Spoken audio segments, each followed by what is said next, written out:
Sometimes the most extraordinary people walk among us in disguise, carrying secrets that could change everything we think we know about them. Sarah Martinez looked like any other struggling college student working the night shift at a downtown diner, enduring cruel jokes about her quiet demeanor and mysterious past. Her coworkers snickered when she declined their invitations, whispering that she was probably too broke or too weird to join them. Regular customers treated her like she was invisible. Some even complained about her service just to watch her reaction. What none of them knew was that beneath her simple uniform and tired smile lay a story of courage, sacrifice, and honor that would leave them speechless.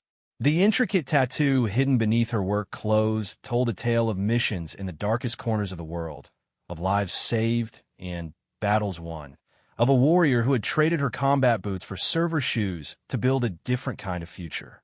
But secrets have a way of revealing themselves when you least expect it, and sometimes it takes just one person who knows how to read the signs to change everything. This is the story of how a chance encounter with a retired SEAL commander would transform mockery into respect and reveal that the woman they had underestimated was actually one of the most dangerous and decorated soldiers they would ever meet.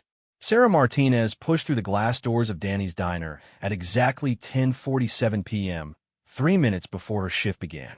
The fluorescent lights buzzed overhead, casting harsh shadows across the worn linoleum floor that had seen better decades. She tied her dark hair back into a tight ponytail and grabbed her apron from the hook behind the counter, ignoring the snickers that followed her movements like a familiar soundtrack. "Look who decided to show up," muttered Jessica, a blonde waitress whose voice carried the kind of venom that came from years of disappointment. "Right on time as always. Does she even own a watch, or does she just count the minutes until she has to be here?" Marcus, the night cook, flipped a burger with unnecessary force, the grease hissing and popping on the griddle. "Probably can't afford a watch," he said loud enough for Sarah to hear. "Hell, I bet she can't even afford to eat here. Have you ever seen her order anything? She just drinks that black coffee like it's a meal." Sarah methodically checked the salt and pepper shakers on each table, her movements precise and economical. Every step she took was measured, every gesture deliberate in a way that spoke of discipline most people wouldn't recognize.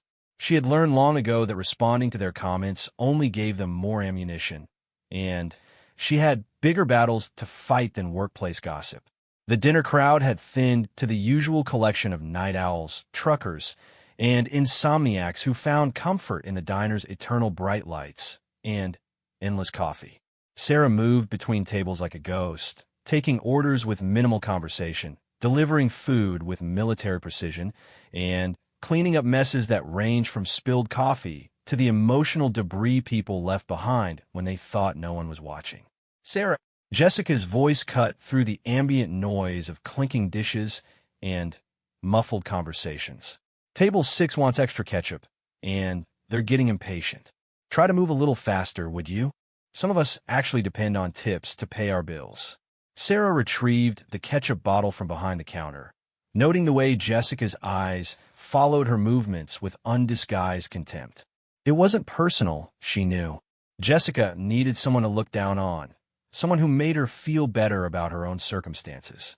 Sarah just happened to be a convenient target, the quiet girl who never fought back and never revealed enough about herself to be truly known. The truth was that Sarah could have bought the entire diner with what she had saved from her military pay, invested wisely over years of deployments where there was nothing to spend money on except survival and the occasional care package sent home to family. She could have afforded to eat somewhere better, live somewhere nicer, work somewhere that treated her with respect. But this place served a purpose that had nothing to do with money and everything to do with learning how to be normal again. At table 6, an elderly man in a trucker's cap looked up at her with kind eyes that reminded her of her grandfather. "Thank you, sweetheart," he said as she placed the ketchup bottle next to his plate of meatloaf and mashed potatoes. "You're doing a good job here. Don't let anyone tell you different." Sarah managed a small smile, the first genuine expression she had allowed herself all evening. "Thank you, sir. Can I get you anything else? Just to check when you get a chance. I need to be back on the road before midnight."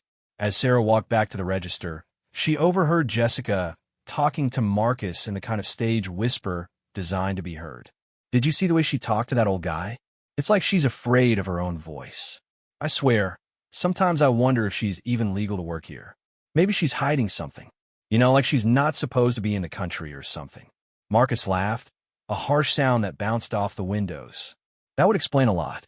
The way she never talks about herself, never mentions family or friends. It's weird, man. Normal people have lives outside of work. She's like a robot or something." Sarah's hand tightened imperceptibly around the coffee pot she was carrying, but her expression remained neutral. If they only knew what she was really hiding, their speculation would seem childish. She wasn't undocumented or antisocial.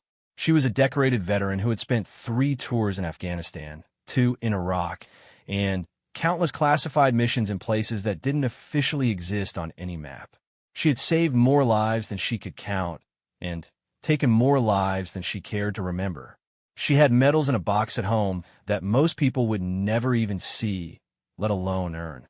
But explaining any of that would require explaining why she left, why she walked away from a career that defined her identity for over a decade.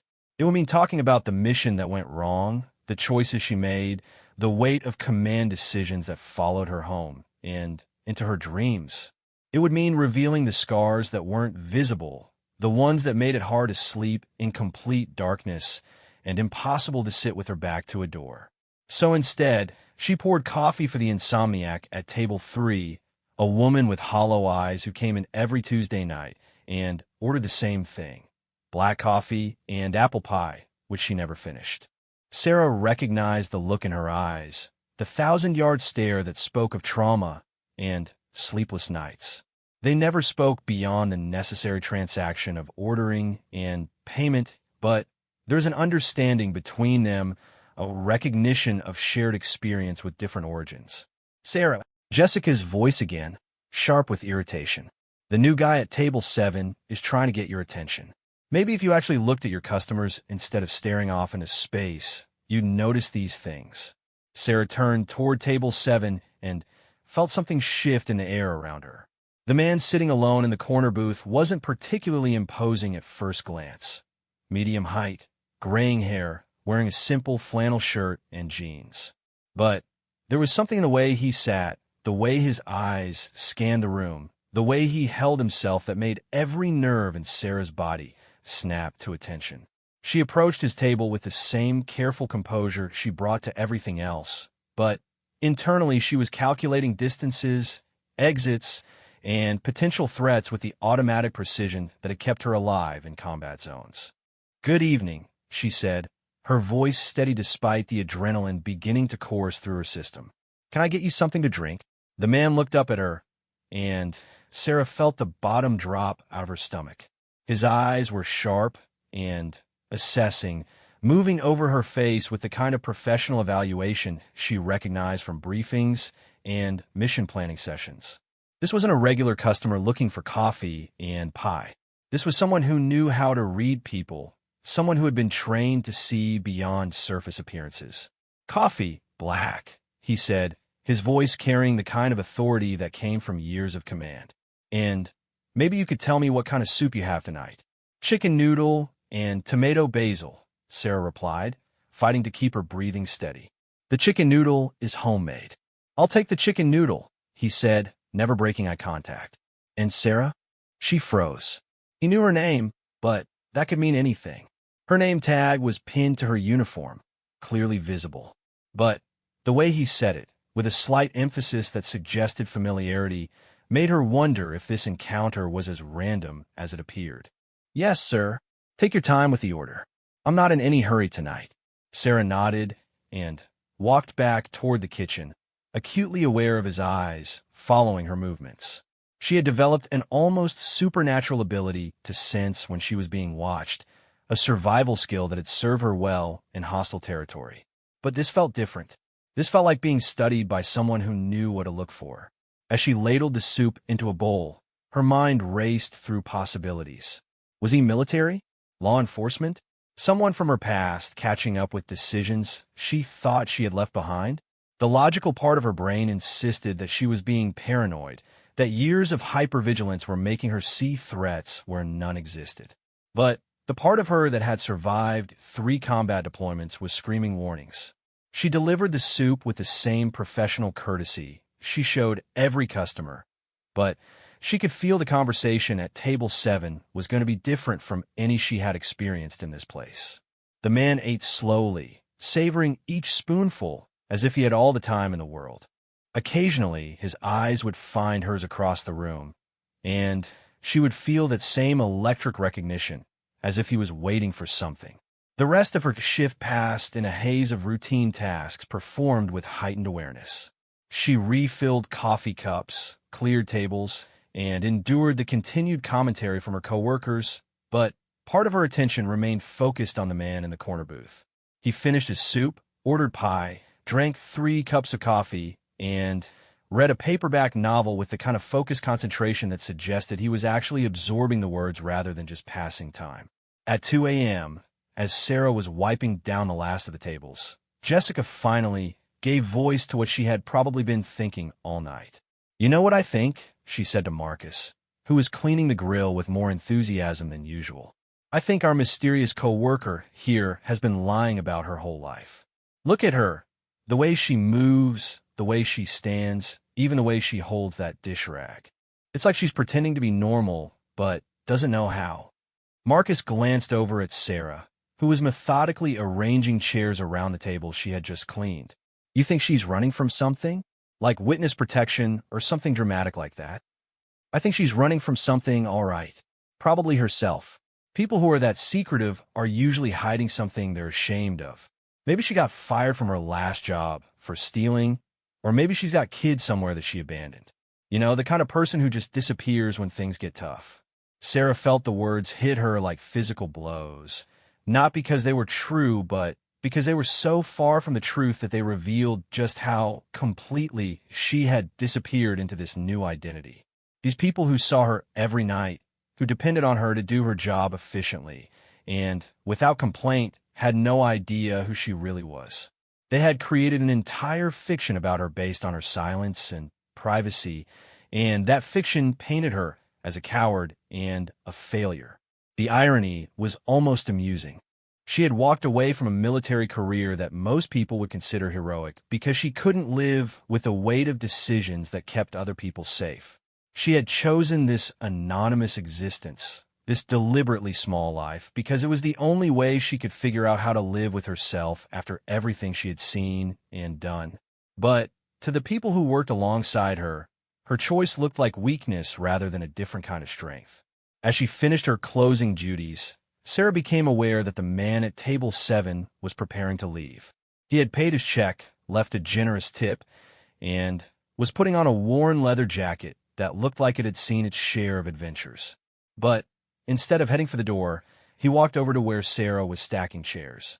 "Excuse me," he said, his voice quiet enough that the conversation wouldn't carry to where Jessica and Marcus were finishing their own closing tasks. "I don't mean to bother you, but I wanted to ask you something." Sarah straightened, every muscle in her body tensing for flight or fight. "Yes, sir." "That tattoo on your shoulder," he said, and Sarah's blood turned to ice water. "The one I caught a glimpse of when you reached for something on the high shelf earlier. It wouldn't happen to be a trident, would it?" The question hung in the air between them like an unexploded bomb. Sarah stared at him, her carefully constructed composure cracking for the first time in months. He couldn't possibly know what he was talking about. Her tattoo was always covered by her uniform, hidden beneath the facade of normalcy she had built around herself. But somehow this stranger had seen through her disguise with the kind of professional insight that came from shared experience. "I think you have me confused with someone else," she said finally, her voice steady despite the chaos in her head. The man smiled, and it was the kind of smile that spoke of secrets and understanding. "Maybe I do," he said. "But if I don't, and if you ever want to talk to someone who understands what it's like to come home from places that don't exist on maps, my name is Commander James Mitchell. Retired. And I think we might have more in common than you'd expect." He handed her a business card, simple white cardstock with nothing but a name, and phone number. Then he walked toward the door, pausing only to nod at Jessica and Marcus, who were watching the interaction with undisguised curiosity. Sarah stood frozen in place, the business card burning in her hand like a piece of evidence that could unravel everything she had built. Commander James Mitchell. The name meant nothing to her, but the title meant everything.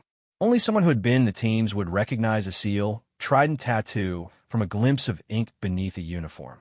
Only someone who had lived in that world would understand the significance of the artwork that decorated her shoulder blade, the eagle, anchor, and trident that marked her as one of the few women who had earned the right to wear it. What was that about?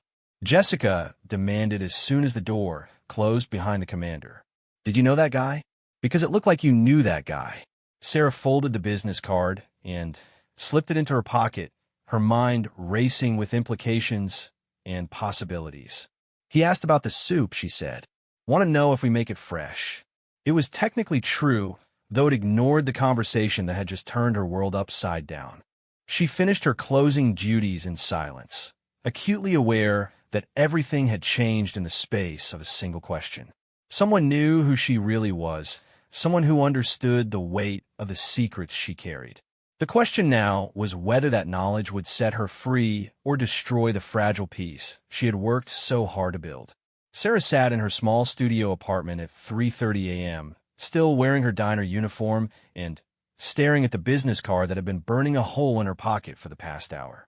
The sparse room reflected her current existence: a bed, a small table, 2 chairs, and nothing that spoke of a past or future beyond basic survival. She had learned to live without attachments, without the photographs and mementos that most people use to anchor their identity. Everything that mattered from her previous life was locked away in a storage unit across town, along with the medals and commendations that proved she had once been someone else entirely. The card sat on her table like a challenge. Commander James Mitchell, retired. Beneath the name, a phone number with a local area code. No address, no title, no indication of what he did now, that he was no longer leading special operations missions in a hostile territory. Sarah had spent enough time in the intelligence community to know that retired never really meant retired for people like them. They just found new ways to serve, new missions that didn't require uniforms or official recognition. She made herself a cup of instant coffee and sat down to think through her options. She could ignore the card, pretend the encounter never happened, and hope that Commander Mitchell would respect her desire for anonymity. She could quit her job at the diner and disappear again, the way she had learned to do when staying in one place became too dangerous or too complicated. Or she could call the number and find out what he wanted, what he knew, and whether her carefully constructed new life was about to come crashing down around her. The smart play was to disappear. Sarah had gotten good at reading situations, at knowing when it was time to move on before complications could catch up with her. She had enough money saved to relocate anywhere in the country, enough false documentation to create a new identity if necessary.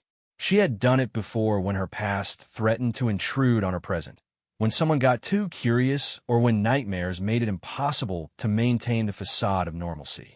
But something about Commander Mitchell's approach had been different. He hadn't threatened or demanded. He hadn't tried to corner her or force a conversation. He had simply offered an invitation, a suggestion that maybe she didn't have to carry her secrets alone. It had been so long since anyone had spoken to her, as if they understood the weight she carried, that she had almost forgotten what recognition felt like. Sarah pulled her laptop from beneath her bed and did what she always did when faced with an unknown variable. She researched. Commander James Mitchell turned out to be surprisingly easy to find once she knew where to look. His military record was mostly classified, but the public information painted a picture of a career that paralleled her own in many ways. Multiple deployments, special operations, decorated service that ended not with retirement, but with medical discharge following an incident in Syria that left him with a Purple Heart and a limp that probably bothered him more than he let on. What he did now was more interesting. Mitchell ran a small security consulting firm that specialized in helping veterans transition back to civilian life. His website was professionally designed but deliberately vague about the specifics of his services. The testimonials spoke of people who had been lost finding direction, of careers rebuilt from the ashes of trauma, of lives reclaimed from the shadows of classified operations that couldn't be discussed in therapy sessions with civilian counselors. Sarah closed the laptop and walked to the small window that looked out over the parking lot of her apartment complex. Dawn was still hours away, but she could see the first stirrings of the day shift workers getting ready for jobs that would define their entire existence. Security guards heading home after long nights. Early commuters grabbing coffee from the 24-hour gas station across the street. Delivery drivers beginning their routes. Normal people living normal lives, carrying normal burdens that didn't require security clearances or psychological evaluations. She had tried so hard to be one of them that she had almost convinced herself it was possible. The job at the diner wasn't just about earning money or staying busy. It was about proving to herself that she could function in the ordinary world, that the skills that had made her valuable in combat could be adapted to serve coffee and clear tables. It was about learning to be small and invisible in ways that had nothing to do with tactical advantage and everything to do with personal survival. But Commander Mitchell had seen through her performance with the kind of professional recognition that made her wonder if she had ever really been as invisible as she thought. If he could identify her background from a glimpse of a tattoo and the way she moved through a diner, how many other people had noticed things she thought she was hiding? How long before someone less understanding decided that her secrets were worth investigating? Sarah picked up the business card again, running her thumb over the raised lettering. She had spent 3 years building a life that required nothing from anyone else, that made no demands on her past or future. She worked, she paid her bills, she spoke to no one about anything that mattered. It was a sustainable existence, if not a particularly fulfilling one. But it was also a lonely one, and loneliness had a way of eating at people who had once been part of teams that depended on each other for survival. Her phone buzzed with a text message, and Sarah felt her heart rate spike before she realized it was just a notification about her shift schedule for the following week. Jessica had requested time off for some family obligation, which meant Sarah would be working extra hours to cover the shortage. More time spent dodging questions about her personal life. More opportunities for her coworkers to speculate about her background and motivations. Sarah made her decision with the same decisive clarity that had once helped her lead missions in hostile territory. She picked up her phone and dialed the number on the card, not allowing herself to second-guess or overthink the choice. If Commander Mitchell represented a threat to her carefully constructed anonymity, she needed to know sooner rather than later. If he represented an opportunity for something different, she owed it to herself to find out what that might look like. The phone rang twice before a familiar voice answered.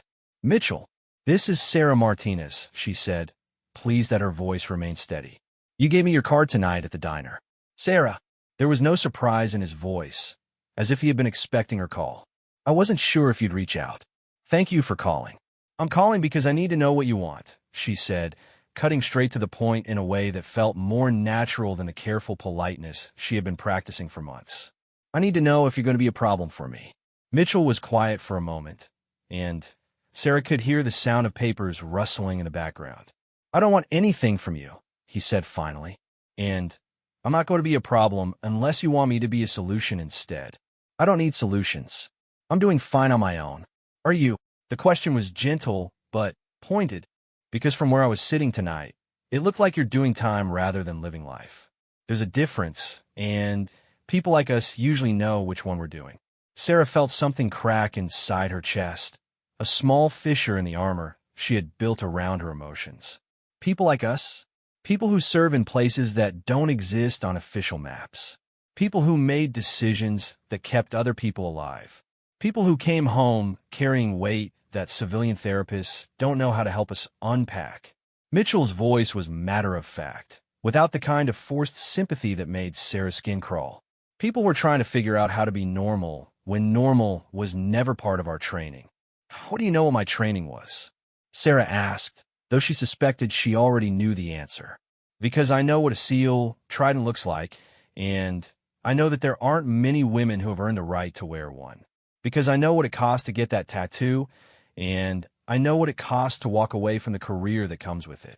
Mitchell paused, and Sarah could hear him taking a sip of something, probably coffee as black as her own.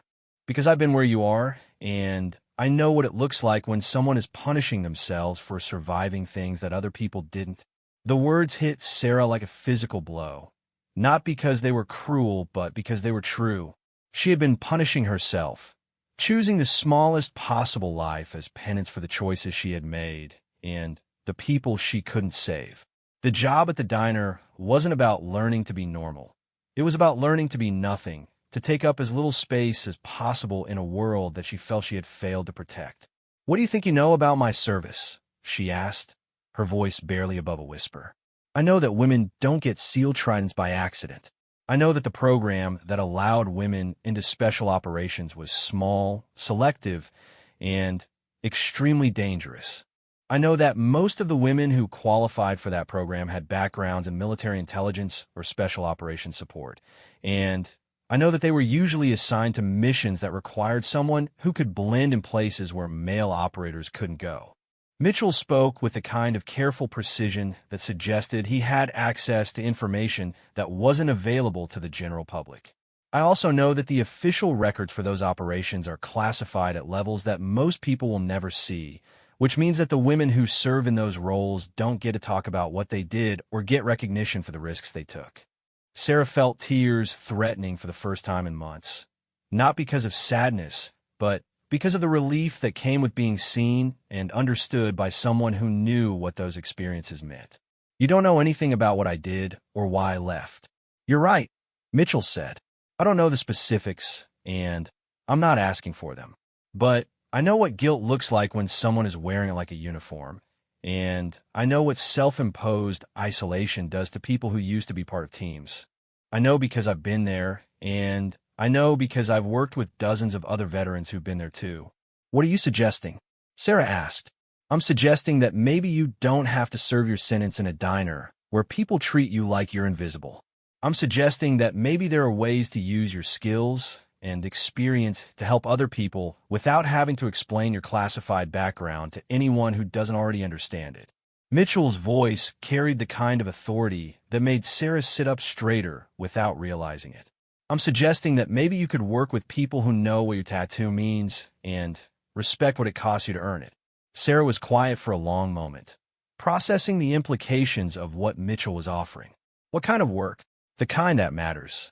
Veterans who are struggling with transition issues that VA counselors don't understand. Missing persons cases that local police don't have the resources or expertise to handle properly. Corporate security assessments that require someone who knows how to think like an adversary. Mitchell paused, letting her absorb the possibilities. Work that pays better than waiting tables and doesn't require you to pretend you're someone you're not. "Why me?" Sarah asked. "You don't know anything about my qualifications or my current circumstances. You don't know if I'm reliable or if I've lost my edge or if I'm too broken to be useful for anything except serving coffee. I know that you've managed to disappear so completely that you're working at a diner where your coworkers think you might be an undocumented immigrant who's afraid of her own shadow. That takes a specific set of skills that most people don't have." Mitchell's voice carried a note of professional admiration. "I know that you're punctual, reliable, and capable of maintaining operational security even when you're being harassed by people who don't know any better. I know that you spotted me as potential threat the moment I walked into that diner, and I know that you managed the interaction without breaking character or creating a scene." Sarah realized that she had been thinking of her time at the diner as a failure, as evidence that she had lost the qualities that had once made her valuable. But Mitchell was describing the same experiences as evidence that she had retained exactly the skills that made her uniquely qualified for work that mattered. The discipline, the situational awareness, the ability to blend in and gather information without drawing attention. Those weren't weaknesses to be overcome, but strengths to be recognized and utilized. "I need to think about this," she said. "Of course you do. Take all the time you need." Mitchell's voice was patient, without any pressure or deadline. "But Sarah, yes, Whatever you decide, stop letting people at that diner treat you like you're less than what you are. You earned your place in this world, and you don't owe anyone an apology for the service you gave or the choices you made to survive it. The line went quiet, and Sarah realized that Mitchell had hung up without saying goodbye, leaving her alone with thoughts that were more complicated than she had allowed herself to have in months. She sat in her apartment as the sun began to rise over the parking lot, holding a business card that represented everything she had been running from and everything she might still become. For the first time since she had left the military, Sarah allowed herself to imagine a future that didn't involve hiding from her past or apologizing for her existence. She allowed herself to consider the possibility that her skills and experience might still have value, that the woman who had earned a sealed trident might have something to offer the world beyond efficient table service and silent endurance of workplace harassment. But first, she had one more shift at the diner to work through, one more opportunity to decide whether she was ready to stop being invisible and start being herself again. Sarah walked into Danny's diner for what she had decided would be her final shift, carrying herself differently than she had in months. The conversation with Commander Mitchell had shifted something fundamental in her perspective, and she found herself observing her workplace with the kind of analytical clarity she had once brought to mission planning. The layout of the restaurant, the behavioral patterns of her coworkers, the strategic positioning of tables and exits, everything looked different when viewed through the lens of professional assessment rather than endurance. Jessica was already behind the counter when Sarah arrived, her usual expression of barely concealed irritation amplified by what appeared to be a particularly bad day. She looked up as Sarah tied on her apron, and her eyes narrowed with the kind of focused malice that suggested she had been saving up complaints. "Well, look who finally decided to join us," Jessica said, though Sarah was actually 5 minutes early for her shift. "I hope you're planning to be more helpful tonight than you were yesterday. Some of us actually depend on this job to pay our bills, and we can't afford to have dead weight dragging down our tip earnings." Sarah felt the familiar urge to apologize, to smooth over the conflict with the kind of deferential response that had become her default setting. But Mitchell's words echoed in her mind. "Stop letting people treat you like you're less than what you are." For the first time in months, she met Jessica's gaze directly and spoke with the kind of quiet authority she had once used to manage combat situations. "I've been here every day for 6 months without calling in sick or showing up late once," Sarah said, her voice calm but firm. "I've covered extra shifts when you needed time off, and I've never complained about the schedule or the workload. If you have specific concerns about my performance, I'm happy to discuss them. Otherwise, let's focus on doing our jobs." Jessica's mouth fell open slightly, clearly taken aback by the response. She had become accustomed to Sarah's silence, to the way conflict seemed to bounce off her without generating any reaction. This new version of Sarah, one who spoke with confidence and maintained eye contact, was not what she had expected. Marcus looked up from the grill, where he was preparing for the dinner rush, his expression curious rather than hostile. "Damn, Sarah," he said with something that might have been respect. "I didn't know you had it in you to stand up for yourself. About time someone put Jessica in her place." "Excuse me." Jessica's voice rose to a pitch that made several customers look up from their meals. "I was just trying to make sure we all pull our weight around here. Some people seem to think they can just coast along without putting in any real effort." Sarah could have escalated the conflict, could have pointed out that Jessica spent more time complaining than working, that her constant negativity created a hostile environment for everyone. But she had learned to pick her battles, and this wasn't one worth fighting. Instead, she simply nodded and began her usual routine of checking tables and restocking supplies, letting her actions speak for themselves. The dinner rush proceeded normally, with Sarah moving through her assigned section with the kind of efficient professionalism that had characterized her work from the beginning. But now her coworkers were watching her differently, as if seeing her clearly for the first time. The way she handled difficult customers with unflappable calm, the way she managed multiple tables without ever appearing rushed or overwhelmed, the way she seemed to anticipate problems before they developed, Suddenly, these qualities looked less like lucky accidents and more like evidence of real skill. At 8:30 p.m., just as the dinner crowd was beginning to thin, the front door opened to admit a group of men who immediately changed the atmosphere of the entire restaurant. Sarah noticed them first, her trained eye automatically cataloging details that would have escaped civilian observation. Three men in their 30s, wearing matching leather jackets, and moving with the kind of aggressive coordination that suggested they were accustomed to intimidating people as a group. Their eyes swept the restaurant in a way that had nothing to do with finding a table and everything to do with assessing threats and opportunities. They seated themselves in Jessica's section, but Sarah could feel their attention focusing on her as she moved between her own tables. One of them, a heavy-set man with arms covered in amateur tattoos, made a show of looking her up and down when she passed their booth. Another, thin and wiry with the kind of nervous energy that suggested chemical enhancement, whispered something that made the whole group laugh in a way that made Sarah's skin crawl. "Hey, waitress," the heavy-set man called out when Jessica approached their table. "We want the quiet one over there to take our order." "What's her name?"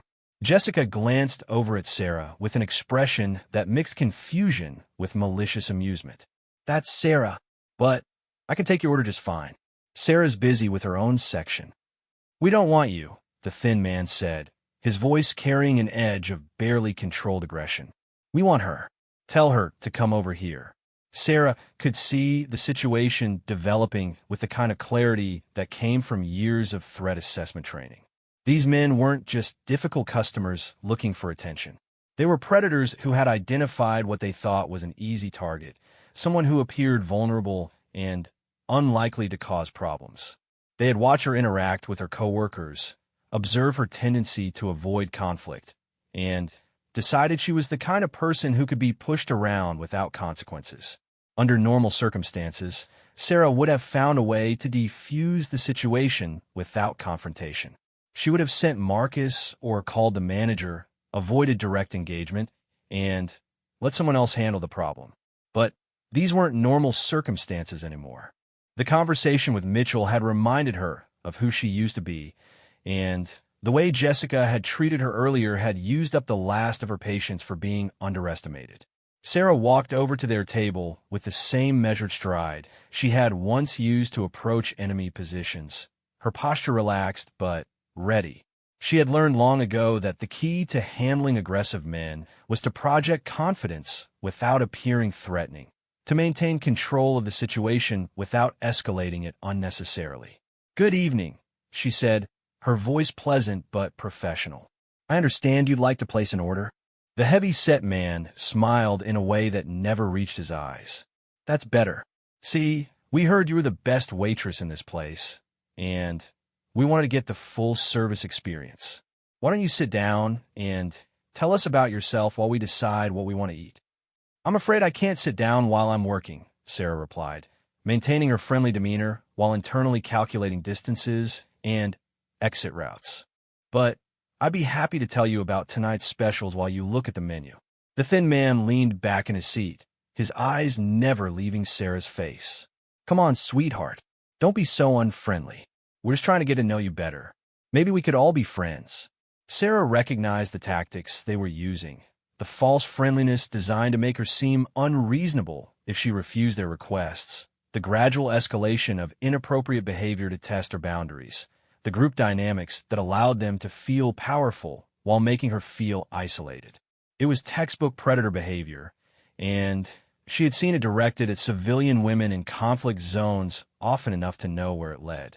"I appreciate your interest," Sarah said, her voice remaining steady while her body prepared for action. "But I'm here to work, not to socialize. Can I get you something to drink while you decide on your order?"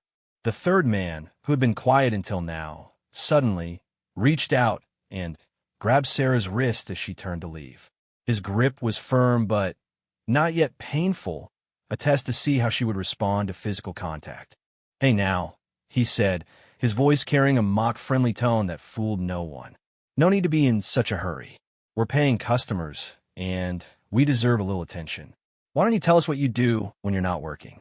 You got a boyfriend? You live alone?" Sarah looked down at the hand on her wrist, and something cold and dangerous settled behind her eyes. For 6 months, she had been Sarah the waitress, Sarah the nobody, Sarah who took whatever treatment people wanted to dish out without complaint. But the woman who had earned a seal, Trident, hadn't disappeared. She had just been waiting for a moment that mattered. "Sir," Sarah said, her voice dropping to the kind of quiet tone that carried more authority than shouting ever could. "I'm going to ask you once to let go of my wrist. After that, I'm not going to ask." The man's grip tightened instead of loosening, and his smile became more predatory. "Or what? You'll call your manager? You'll make a scene? Face it, sweetheart, you're outnumbered here, and nobody's going to help you if you cause trouble for paying customers." Sarah looked around the restaurant and saw that he was partially right. The other customers were studiously avoiding eye contact, pretending not to notice the situation developing at the corner table. Jessica was watching with undisguised fascination, as if she was enjoying seeing Sarah put in an uncomfortable position. Marcus was focused on the grill, either oblivious to what was happening or choosing to stay out of it. But what the man holding her wrist didn't understand was that Sarah had never needed anyone else to handle her problems. She had spent years in situations where backup was hours away, and survival depended on her ability to neutralize threats quickly and efficiently. She had trained with some of the most dangerous people in the world, and she had learned to use her opponent's assumptions about her capabilities as tactical advantages. Sarah shifted her weight almost imperceptibly, moving into a position that would give her maximum leverage while appearing to simply adjust her stance. Her free hand moved to her order pad, which she held in a way that concealed the fact that she was actually preparing to use it as a distraction tool if necessary. Most importantly, she allowed her expression to shift from friendly professionalism to something that anyone with combat experience would recognize as extremely dangerous. "Last chance," she said, her voice so quiet that only the three men could hear her. "Let go of my wrist, order your food, and we can pretend this never happened. Or keep pushing and find out why that's a bad idea." The thin man laughed nervously, apparently sensing the change in Sarah's demeanor, even if he didn't understand what it meant. "Jesus, would you listen to her? Tough girl thinks she's going to do something about it. What are you going to do, sweetheart? Spill coffee on us?" Sarah smiled, and it was the kind of smile that had preceded some of the most decisive moments of her military career. Something like that. What happened next occurred so quickly that most of the restaurant's patrons missed the details. Sarah twisted her captured wrist in a way that broke the man's grip while simultaneously driving her elbow into his solar plexus with enough force to knock the wind out of him. As he doubled over, gasping for breath, she grabbed his head and drove his face into the table hard enough to ensure he wouldn't be getting up anytime soon. The heavy-set man started to rise from his seat, but Sarah was already moving. She grabbed his shoulder and used his own momentum to slam him back into the booth, then pressed her forearm against his throat with just enough pressure to make breathing difficult. "Stay down," she advised, her voice conversational despite the fact that she had just disabled two men in less than 3 seconds. The thin man made the mistake of reaching for what looked like a knife in his jacket pocket. Sarah released the heavy-set man and moved around the table with fluid precision, catching the thin man's wrist before the weapon could clear his pocket and applying a joint lock that made him drop whatever he had been reaching for. "Bad choice," she said, increasing the pressure until he cried out and dropped to his knees beside the table. "Really bad choice." The entire restaurant had gone silent, every conversation stopping as customers and staff stared at the scene unfolding in the corner booth. Sarah looked around the room and saw expressions ranging from shock to admiration to fear, but no longer the kind of dismissive contempt she had grown accustomed to over the past 6 months. Jessica stood frozen behind the counter, her mouth hanging open as she tried to process what she had just witnessed. The quiet, submissive waitress she had been tormenting for months had just neutralized 3 aggressive men with the kind of professional efficiency that spoke of serious training and real experience. "Someone should probably call the police," Sarah said calmly. maintaining her grip on the thin man while keeping an eye on his companions. These gentlemen seemed to have some difficulty understanding appropriate behavior in public places. Marcus finally found his voice from behind the grill. "Holy shit, Sarah. Where the hell did you learn to do that?" Sarah looked at him with the same measured expression she had maintained throughout the encounter. "Here and there," she said. "Are you going to call 911? Or should I do it myself?" As Marcus fumbled for his phone, Sarah became aware that the entire dynamic of the restaurant had shifted in the span of a few minutes. The woman her co-workers had dismissed as weak and mysterious had revealed herself to be someone far more complex and dangerous than anyone had imagined. The quiet waitress who took abuse without complaint had just demonstrated that she was perfectly capable of defending herself when the situation required it. But more than that, Sarah realized that she felt more like herself than she had in months. The moment of action, the clear threat that required a decisive response, the opportunity to use her skills to protect not just herself, but potentially other women who might have faced similar harassment, it had awakened something in her that had been dormant for too long. Commander Mitchell had been right. She had been serving time instead of living life, hiding from her capabilities instead of finding constructive ways to use them. The woman who had earned a SEAL Trident didn't belong behind a diner counter, enduring disrespect from people who had no idea what she had sacrificed in service to her country. As the police sirens grew louder in the distance, Sarah looked around the restaurant one more time, memorizing the faces of people who had finally seen her clearly. Tomorrow, she would call Commander Mitchell and find out what opportunities might exist for someone ready to stop hiding from her past and start building a future worth having. Tonight, she was done being invisible. The police station interview room smelled like stale coffee and industrial disinfectant, familiar scents that reminded Sarah of countless debriefing sessions in military facilities around the world. She sat across from Detective Maria Rodriguez, a woman in her 40s whose sharp eyes and no-nonsense demeanor suggested she had seen enough violence to recognize the real thing when she encountered it. "So let me make sure I understand this correctly," Detective Rodriguez said, reviewing her notes for the third time. "3 men were harassing you at your workplace. One of them grabbed your wrist and refused to let go. Another reached for what appeared to be a weapon, and you subdued all 3 of them using what you describe as basic self-defense techniques." Sarah nodded, maintaining the same calm composure she had displayed throughout the evening. "That's accurate. Basic self-defense techniques that left one man with a broken nose, another with bruised ribs and difficulty breathing, and a third with a dislocated wrist that required medical attention." Detective Rodriguez leaned back in her chair, studying Sarah with professional interest. "Ms. Martinez, I've been working assault cases for 15 years, and I've never seen basic self-defense techniques produce those kinds of results that efficiently." Sarah had been expecting this line of questioning. The 3 men she had subdued were now in the hospital under police guard, facing charges for assault, attempted assault with a weapon, and disturbing the peace. But their injuries had raised questions about Sarah's background and training that she had hoped to avoid. "I took some classes," Sarah said, sticking to the vague explanation she had prepared. "Personal protection courses. You never know when you might need to defend yourself."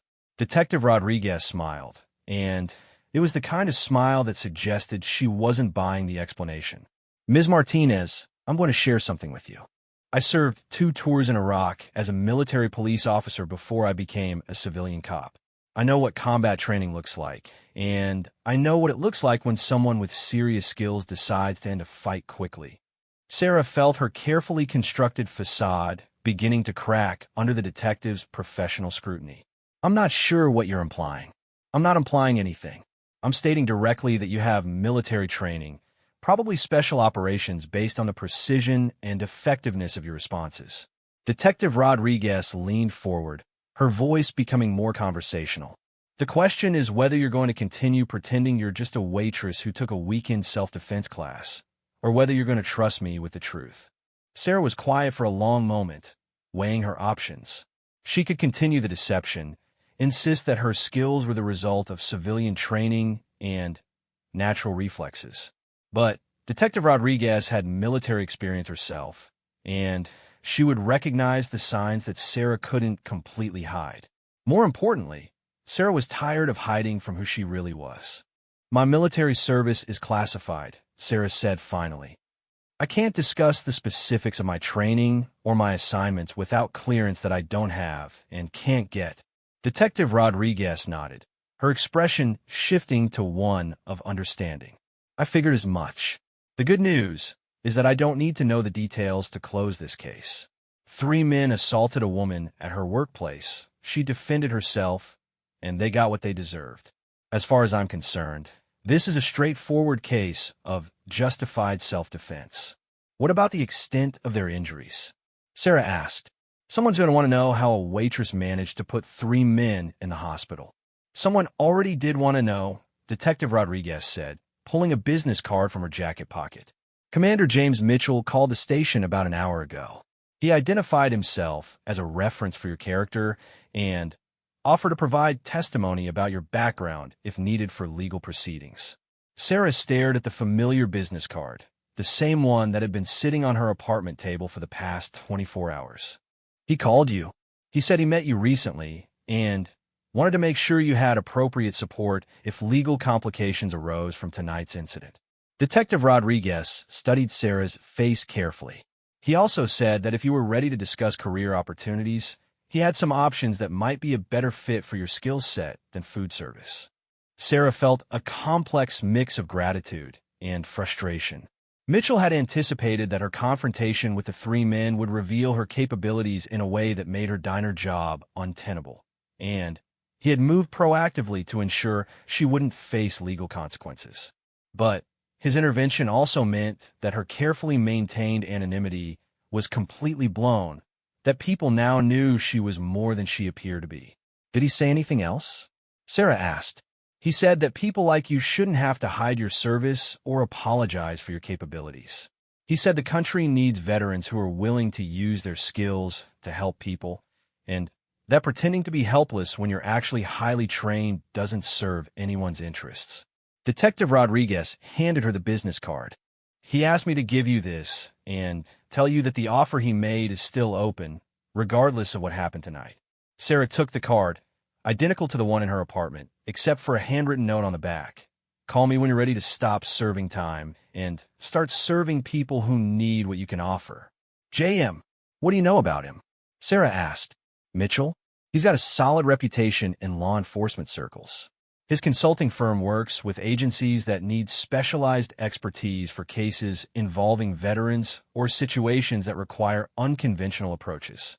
Detective Rodriguez stood up, signaling that the interview was over. "He's also got connections that reach pretty high up the food chain, if you know what I mean. The kind of connections that can make problems disappear when they involve people with classified backgrounds." Sarah left the police station at 2 a.m. with a clear understanding that her life at the diner was over. The story of the quiet waitress who had single-handedly subdued 3 aggressive men would spread through the local community within hours, making it impossible for her to maintain her previous level of anonymity. More importantly, she no longer wanted to hide from her capabilities or apologize for her training. She drove back to her apartment complex and was surprised to find Commander Mitchell waiting in the parking lot, leaning against a pickup truck that looked like it had seen military service in a previous life. He straightened when she approached, and Sarah could see concern in his expression despite his casual posture. "I hope you don't mind me showing up unannounced," he said.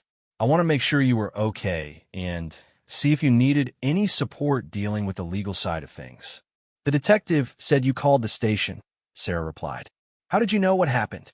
Mitchell smiled, and it was the kind of smile that spoke of professional networks and information sources. "Word travels fast in certain circles. A woman with your background neutralizing 3 men at a diner isn't the kind of thing that stays quiet for long." Sarah felt a flash of irritation mixed with gratitude. "You could have warned me that defending myself would blow my cover completely." "Would it have changed what you did?" Mitchell asked. "Would you have let those men hurt you just to maintain your anonymity?" Sarah considered the question and realized that the answer was obvious. She had spent months hiding from her capabilities, but when faced with a clear threat, her training and instincts had taken over automatically. She couldn't have chosen to be a victim just to protect her secret identity, any more than she could have chosen to ignore a threat to innocent people during her military service. No, she admitted, I would have done exactly what I did. Then, nothing's really changed except that now people know you're more than you appear to be. Mitchell straightened, his expression becoming more serious. The question is what you want to do with that knowledge.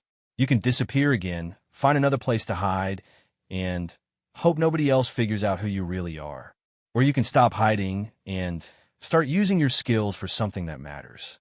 Sarah looked up at her apartment building, at the small windows that had represented safety and anonymity for the past 6 months. She thought about Jessica's shocked expression when she had demonstrated capabilities that no civilian waitress should possess, about Marcus finally, showing her respect after witnessing what she was capable of, about Detective Rodriguez recognizing her military background despite her attempts to conceal it. What exactly are you offering? She asked.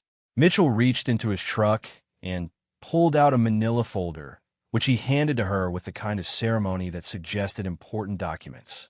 3 cases that local agencies don't have the resources or expertise to handle properly. A missing teenager whose disappearance has patterns that suggest human trafficking. A corporate executive who's been receiving death threats from someone with military training. A veteran suffering from PTSD who's gone off his medications and disappeared into the wilderness with enough weapons to start a small war. Sarah opened the folder and scanned the case summaries, her trained eye automatically analyzing the information for tactical considerations and potential approaches. Each case represented the kind of complex problem that required someone with her background, someone who could think like both predator and protector, someone who understood violence and trauma, someone who could operate effectively in situations that would overwhelm conventional approaches. These are all real cases? She asked. Active cases that local agencies have requested assistance with. The pay is competitive, the work is meaningful, and the clients understand that they're hiring someone with specialized expertise rather than conventional credentials. Mitchell leaned against his truck, watching her review the documents. Most importantly, you wouldn't have to hide who you are or apologize for your capabilities. The people you'd be working with understand what military service means and respect what it costs you to develop your skills. Sarah closed the folder and looked at Mitchell directly. Why me? You don't know if I'm reliable in the field anymore. You don't know if I can handle the psychological pressure or if I've lost my edge during my time away from operational work. I know that you managed to maintain operational discipline for 6 months in a civilian environment that was actively hostile to your presence. I know that you handled a threat situation tonight with exactly the right amount of force, enough to neutralize the danger without causing unnecessary harm. Mitchell's voice carried the kind of professional assessment that spoke of years evaluating personnel for critical missions. I know that you chose to defend yourself instead of allowing victimization, which tells me that your survival instincts are intact. And I know that you're asking the right questions about reliability and readiness, which tells me that you understand the responsibilities that come with this kind of work. Sarah felt something shifting inside her chest, a sense of possibility that she hadn't allowed herself to experience in months. The idea of using her skills for meaningful work, of helping people who needed someone with her particular capabilities, appealed to the part of her that had chosen military service in the first place. What would be expected of me? She asked. Professionalism, discretion, and results. The same things that were expected of you in your military service, just applied to civilian problems that require military solutions. Mitchell straightened, and Sarah could see the commander he had once been, his posture and bearing. The only difference is that now you get to choose your missions based on whether they align with your values, rather than following orders from people who might not share your priorities. Sarah looked at the folder again, at the faces of people who needed help that conventional resources couldn't provide. She thought about the teenager whose disappearance might be connected to human trafficking, about the executive whose life was being threatened, about the veteran who was lost in his own trauma and potentially dangerous to himself and others. For 6 months, she had been serving time instead of serving people. She had been hiding her capabilities instead of using them to make a difference. She had been punishing herself for surviving things that other people didn't, instead of honoring their memory by continuing to fight for people who needed protection.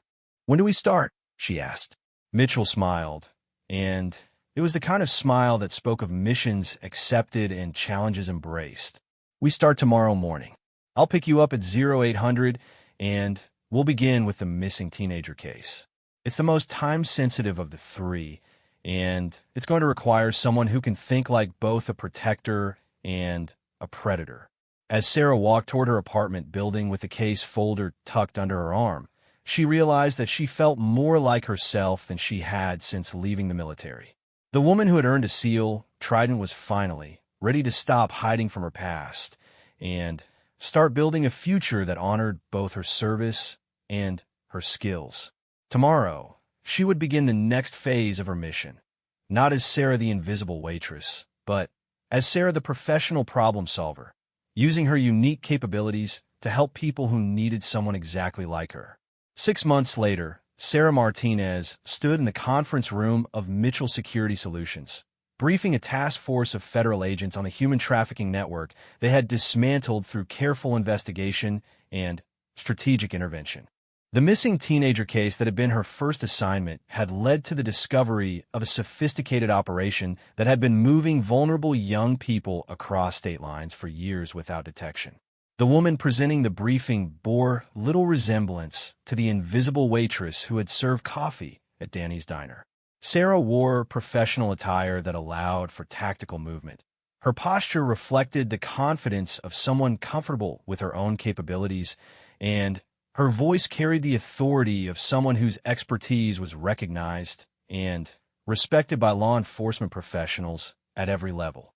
The key breakthrough came when we realized that the traffickers were targeting teenagers from military families, Sarah explained, pointing to the network diagram displayed on the conference room screen.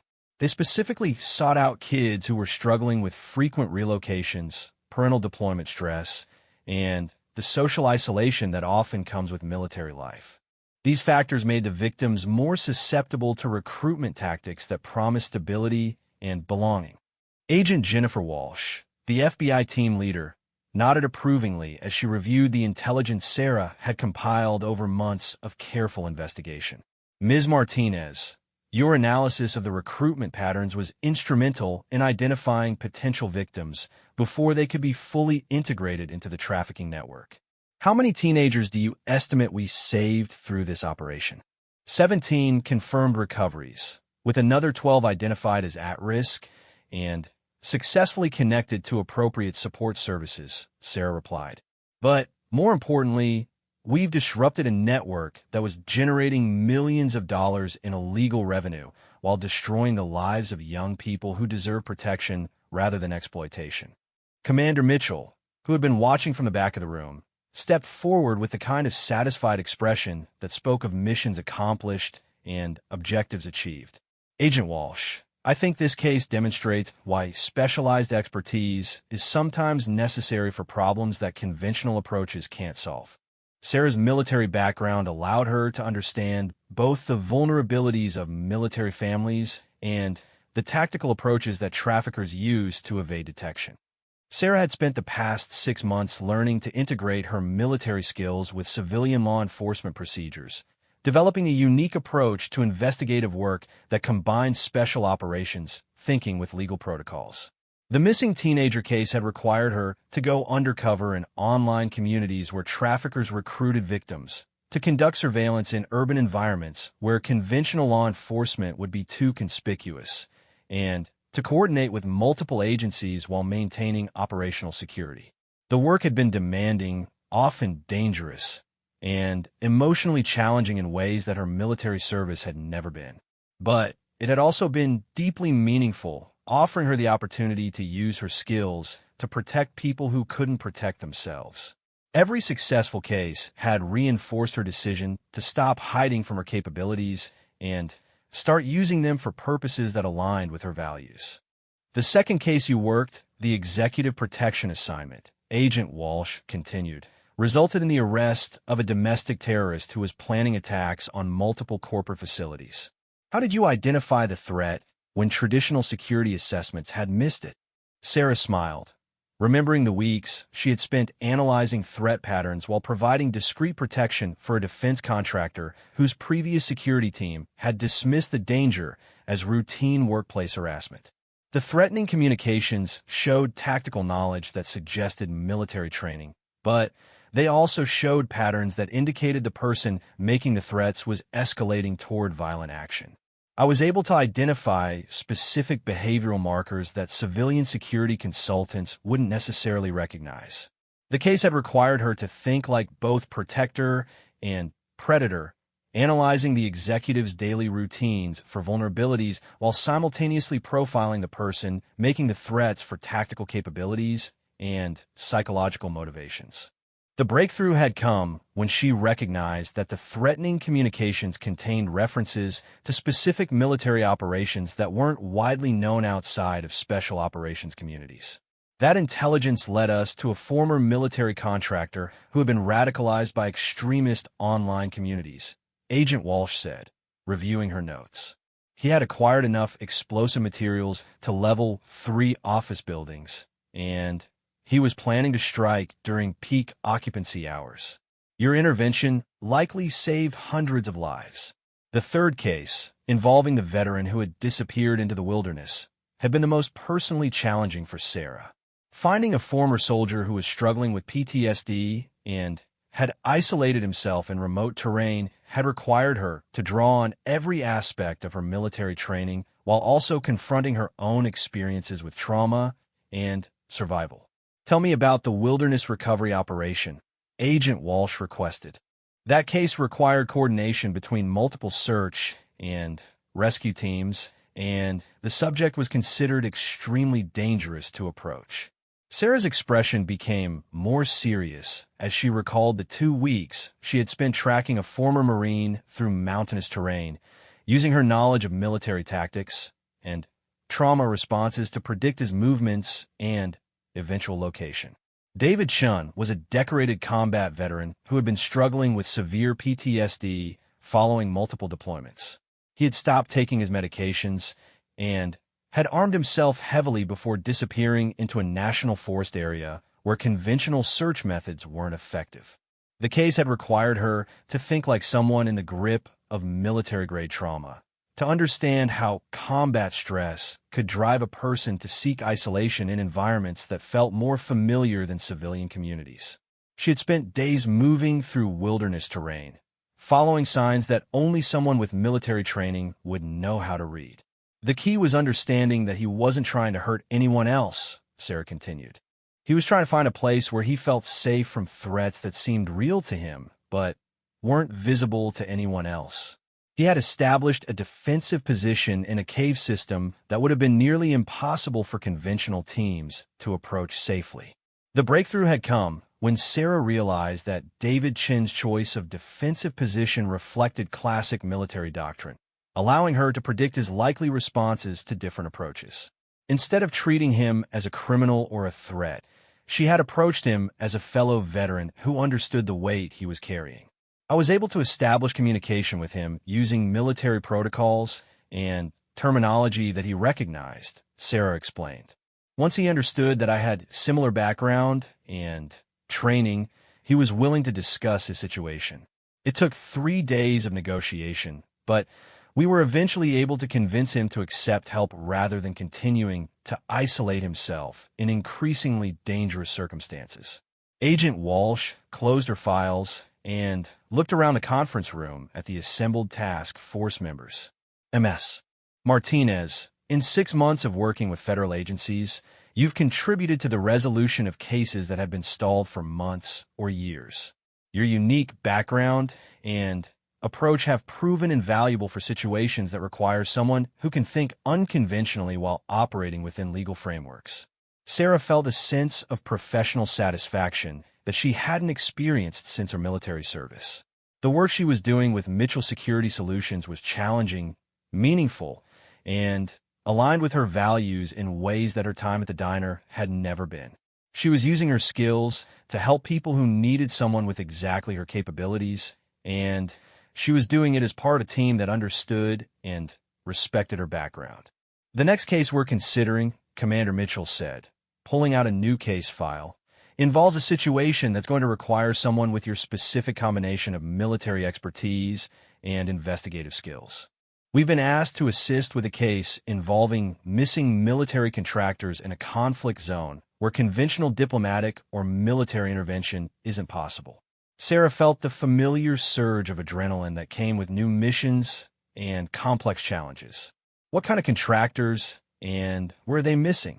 3 private security specialists who were providing protection for humanitarian aid workers in a region where multiple armed factions are operating. They disappeared 6 weeks ago under circumstances that suggest either kidnapping or defection, and their families have hired us to determine what happened and attempt recovery if possible. Sarah reviewed the preliminary case information, automatically analyzing the tactical considerations and potential approaches that would be required. This was exactly the kind of work she had been trained for during her military service. High-risk operations in hostile environments where success depended on careful planning, cultural understanding, and the ability to operate effectively with minimal support. "When do we deploy?" she asked, already shifting into mission planning mode. "Next week, if you're willing to accept the assignment. It's going to be dangerous. It's going to require you to operate in an environment where backup might not be available, and it's going to test every skill you develop during your military service." Mitchell's expression was serious as he outlined the challenges they would face. But it's also going to make a difference for families who need answers and for aid workers who need protection.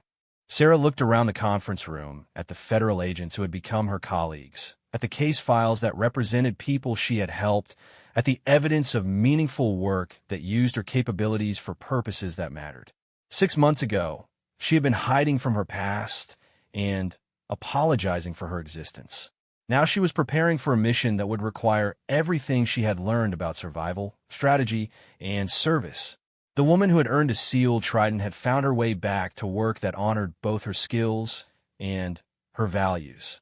She was no longer serving time in a civilian job that diminished her capabilities.